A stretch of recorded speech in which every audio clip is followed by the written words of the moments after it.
today's anime review, we get to cover an anime OVA from the 90s, which I haven't reviewed before until now. For today's anime review is Agent Aika. Agent Aika only runs about 7 episodes, only about from April 25th, 1997 to April 25th, 1999. Yeah, this basically has all 7 episodes, includes special trial special on here as well. There is also the manga called Agent Aika Trial Zero, which I've never read the manga in my life. Yeah, there's basically 30 minutes for 7 episodes of Agent Aika. And yes, this anime was created by the studio company called Studio Fantasia, which is known for their work on anime such as Castle in the Sky, My Neighbor Totoro, and Kiki's Delivery Service, which are 3 of course, which are directed by Miyazaki and Akira, as well as their work on anime TV series such as Inuyasha, Rumbling Hearts, as well as Project Eiko 3 and the fourth Project Eiko OVA, as well as many other anime works in general. That'll basically stand the test of time, basically, of how it's given in the title of how Agent Aika as well. There is also the sequel. There's also the OVA sequels, which are such as Aika R16 Virgin Mission, as well as Aika Zero, which is probably the prequel to the Agent Aika series as well. But that's probably for another time. But I'm here to discuss probably about the original OVA series from 1997. So the plot probably about Agent Aika is it's about Aika Sumeragi, who is a freelancer and lifts artifacts and data from the submerged ruins of Tokyo in the year 2036, which is almost post-apocalyptic. Not exactly as how it was intended to be.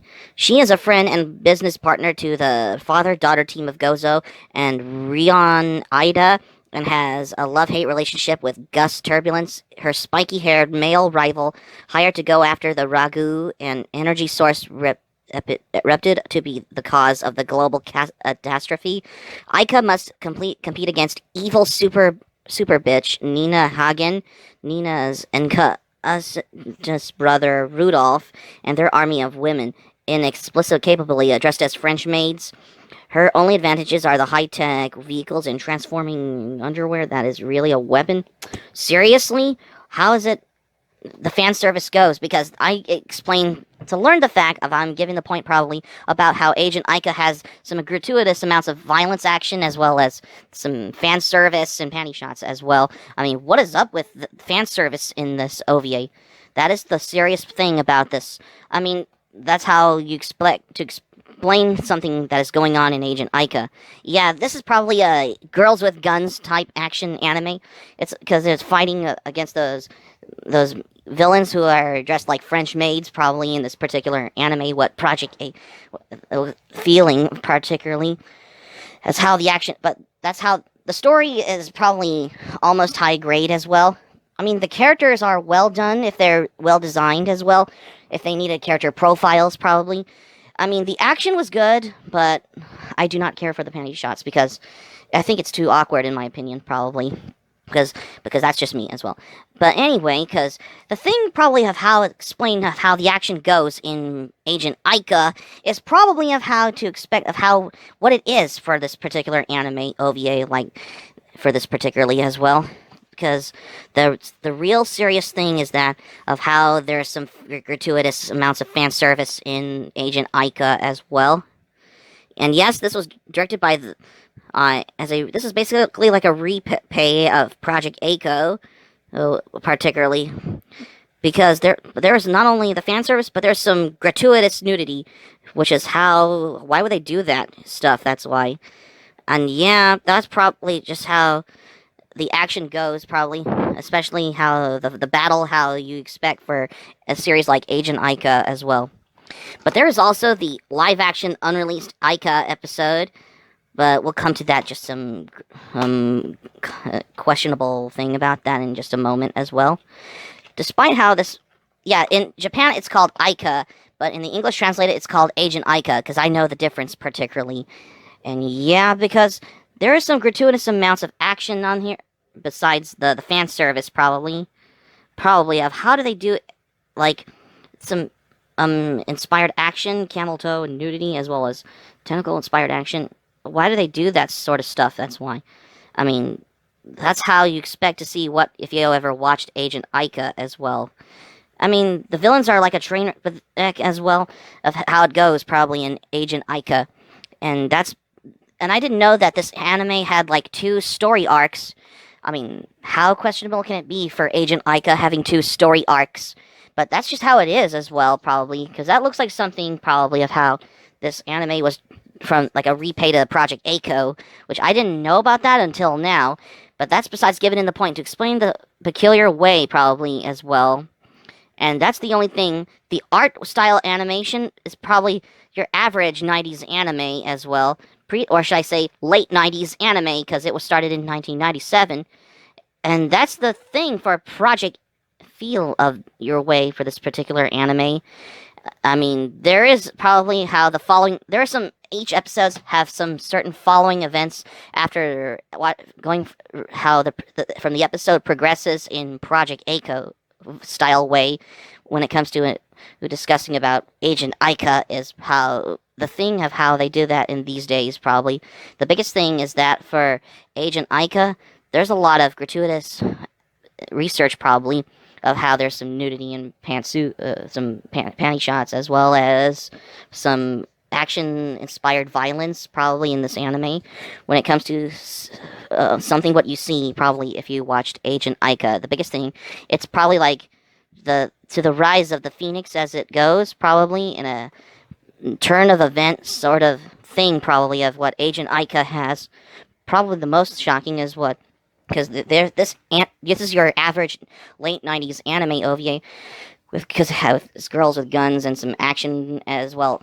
There's not only that, there is some gratuitous fan service because I didn't know about the fan service has been depicted in Agent Aika than any other anime out there because that's probably of how it's like you're finding a needle in a haystack is probably of how what Project Aiko how it progresses as well.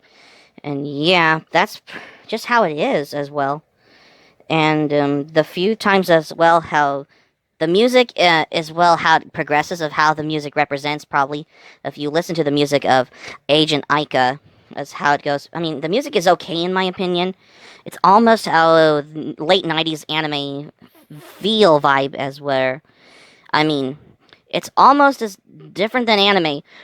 It's probably how they use fan service than Iki Tausen or Tenjo Tenge. More panty. This has some gratuitous panty shots than Air Master combined as well. That's probably just how to explain of how progresses for this particular anime, like Project Aiko, who feel vibe to this anime when it, especially for Agent Aika, had a lot to do with probably, and that's just how it is because this is your typical. I know this was supposed to be like an action anime, but that turns out as how you expect it for Agent Aika probably. I mean, that's probably the most thing is that for the most part, probably is what how this has one hell of an action anime. If they were more prevalent than the actual plot of how it takes place in a post-apocalyptic world, because Aika and her sidekicks are treasure hunters that takes place depicted in a post-apocalyptic world, almost like Fist of the North Star in a particular way, in order to save the business as well. I mean, what is up with skimpy outfits and Agent Aika? That's the thing. How I thought the animation was decent, but that's probably how animators felt when they were doing that, of how they were intended to be as well. Plus, that's the serious thing, probably. Some can like this anime, some may don't like it in their opinion as well, but that's how we are entitled to our opinions, probably. And yes, this was originally released by Central Park Media back in the day, but that was up until Bandai Entertainment has picked up the license for Agent Aika when it was remastered as well. But overall, I thought this when I first watched this anime OVA, I thought it was decent how expected how it goes because this was your typical action anime with gratuitous amounts of fan service probably. It's like how do they do that? That's the thing probably of how that's pretty much how is that what how they used fan service probably in this anime? That is the serious question probably. And yeah, there is also the Aika Virgin Mission OVA, which is probably like a prequel to the original Agent Aika series probably, which I'll cover that in the future as well if I could have time, if I could think of it. But overall, I gave this anime 4 out of 5 because I thought this was okay in my opinion. I mean, it's been a while since I watched this. Pretty soon, if I can rewatch it, so I can what I think about this at some point as well. But that's just how it is, probably for a particular anime OVA like Agent Aika. It's one of the most ambiguous late 90s. This anime series came out in 1997, which is probably around the same time as Berserk series was probably airing at the time as well. If you want to look for an anime OVA that you haven't missed out from the 90s, chances there you're gonna have to watch. If you ask a random anime fan to what's the late 90s anime come to mind, chances there you have to say they'll say Agent Aika. Otherwise, they'll end up with notable titles such as particularly Iki Tausen or Tenjo Tenge. But overall, that's just how it is as well. So that's going to be it for my anime review on Agent Aika for today's anime review. Thank you for watching, but before we go, here's my thoughts on this. It's been a while since I watched this on particularly Dailymotion or Go-Go Anime, which I don't remember. It's been a while now that I got it on DVD. I might want to rewatch this at some point, which I can remember, because there is the live-action unreleased Aika episode, which is available on the DVD, of course.